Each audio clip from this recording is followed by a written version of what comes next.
నమస్తే, నేను మీ Nagesh. Welcome to our channel.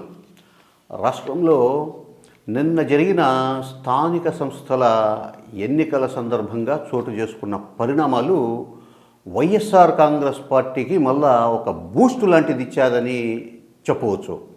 అయితే ఈ ఎన్నికల్లో ఎలాగైనా సరే మెజారిటీ స్థానాలు చేజిక్కించుకోవాలని చెప్పి అధికారంలో ఉన్న తెలుగుదేశం, జనసేన పార్టీలు గట్టి ప్రయత్నమే చేశాయి. అయితే ఈ ఎన్నికల సందర్భంగా చోటు చేసుకున్న అనేక పరిణామాలను ఒక్కసారి మనం నిశితంగా పరిశీలిస్తే గత 10 నెలల కాలంగా కాస్త నిద్రమత్తులో ఉన్న వైఎస్ఆర్ కాంగ్రెస్ పార్టీ క్యాడరు ఆ పార్టీ అధ్యక్షుడు జగన్మోహన్ రెడ్డి గారు ఇచ్చిన ఒక్క మాటతో ఒక్కసారిగా నిద్ర లేచింది అనే ఒక వాతావరణం కనిపించింది.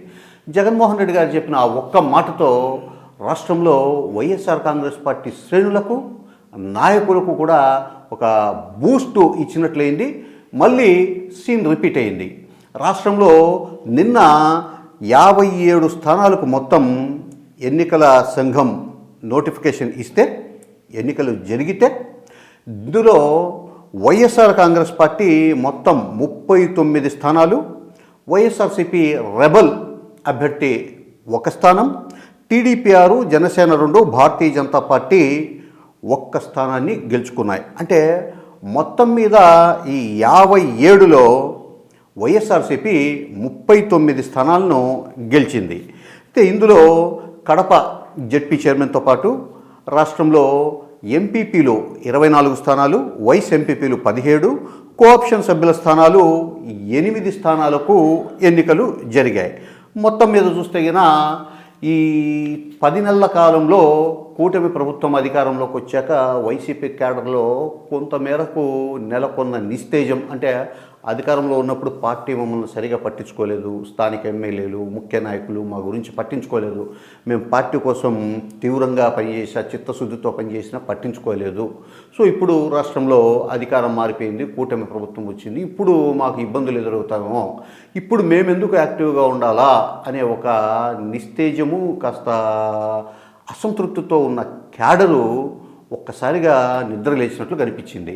సో ఈ చిత్తూరు జిల్లా ముఖ్యమంత్రి చంద్రబాబు నాయుడు గారి సొంత జిల్లా చిత్తూరు జిల్లా కుప్పం నియోజకవర్గం రామకుప్పంలో జరిగిన సంఘటనలు మనం చూసాం.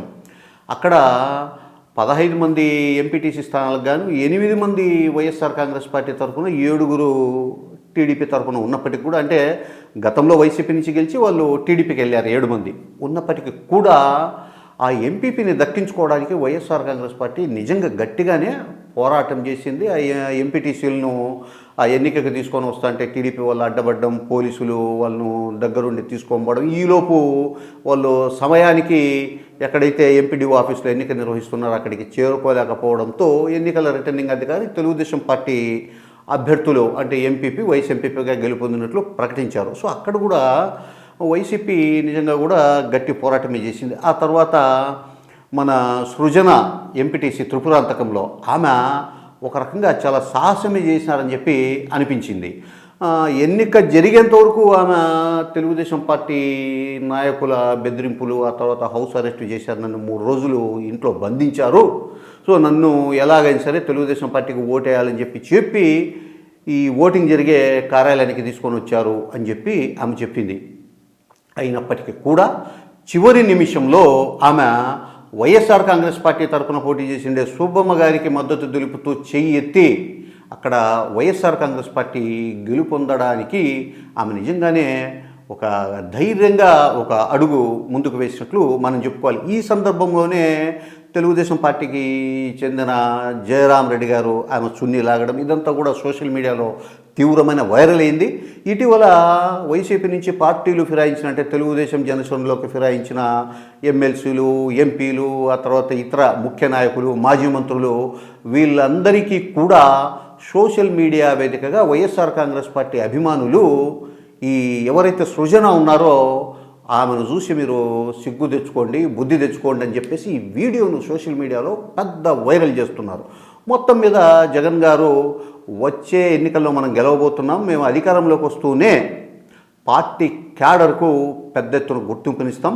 ఇప్పుడు ఎవరెవరైతే ఇబ్బంది పడుతున్నారో కూటమి ప్రభుత్వం వల్ల వాళ్ళందరినీ కూడా గుర్తుంచుకొని వాళ్ళకి తగిన న్యాయం చేస్తాం. ఈసారి పార్టీ క్యాడర్కు పెద్ద ప్రాధాన్యత ఇస్తాము, తగిన గుర్తింపు ఇస్తామని ఏదైతే ఒక్క మాట చెప్పారో ఆ ఒక్క మాట క్యాడర్లో నిజంగా కూడా ఒక పెద్ద ఉత్సాహాన్ని తెచ్చింది. రాష్ట్రంలో మళ్ళీ వైఎస్ఆర్ కాంగ్రెస్ పార్టీ జెండా రెపరెపలాడింది. మెజారిటీ స్థానాలను ఆ పార్టీ దక్కించుకుంది. మొత్తం మీరు చూస్తే ఇక రాష్ట్రంలో మొన్న జరిగిన ఎన్నికల్లో ఘోరమైన పరాజయాన్ని ఎదుర్కొన్న వైఎస్ఆర్ కాంగ్రెస్ పార్టీ, అంటే 175 అసెంబ్లీ స్థానాలకు కేవలం 11 స్థానాలు గెలుచుకున్న వైఎస్ఆర్ కాంగ్రెస్ పార్టీ ఇక 3-4 సంవత్సరాలు అసలు బయటికి రాలేదు, అధికార పార్టీ మీద ఫైట్ చేయలేదు, ప్రజా సమస్యలను ఎలుగెత్తి చాటలేదు అని చెప్పేసి అందరూ అనుకున్నారు.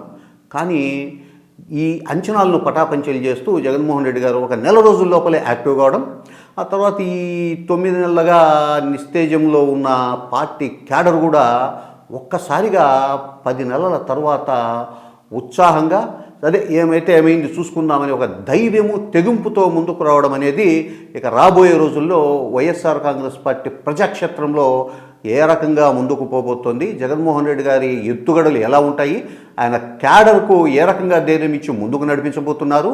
రాష్ట్రంలో కూటమి ప్రభుత్వం ఏర్పడి ఇక 2 నెలలకు సంవత్సర కాలం గడిచిపోతుంది. సో ఆ తరువాత ఏ రకమైన ప్లానింగ్ చేసి ప్రజలకు ఇచ్చిన హామీలను ప్రభుత్వం అమలు చేయడంలో ఏ రకంగా వ్యవహరిస్తుంది, అప్పుల విషయంలో ఏ రకంగా వ్యవహరిస్తుంది, ఫీజు రీయింబర్స్మెంట్ కానీ, రైతులకు ఇచ్చిన హామీలు కానీ, వీటన్నింటి మీద పెద్ద ఎత్తున పోరాటం చేయడానికి జగన్మోహన్ రెడ్డి భారీ స్కెచ్చే వేయబోతున్నాడు అని చెప్పేసి మనకు స్పష్టంగా అర్థమవుతుంది. మొత్తం మీద రాష్ట్రంలో నిన్న జరిగిన స్థానిక సంస్థల ఎన్నికలు నిజంగా కూడా వైఎస్ఆర్ కాంగ్రెస్ పార్టీని తట్టి లేపి యాక్టివ్ చేశాయనే విషయాన్ని వాస్తవంగా కూడా అందరూ అంగీకరించాల్సిన విషయం, అది వాస్తవం కూడా. నమస్తే.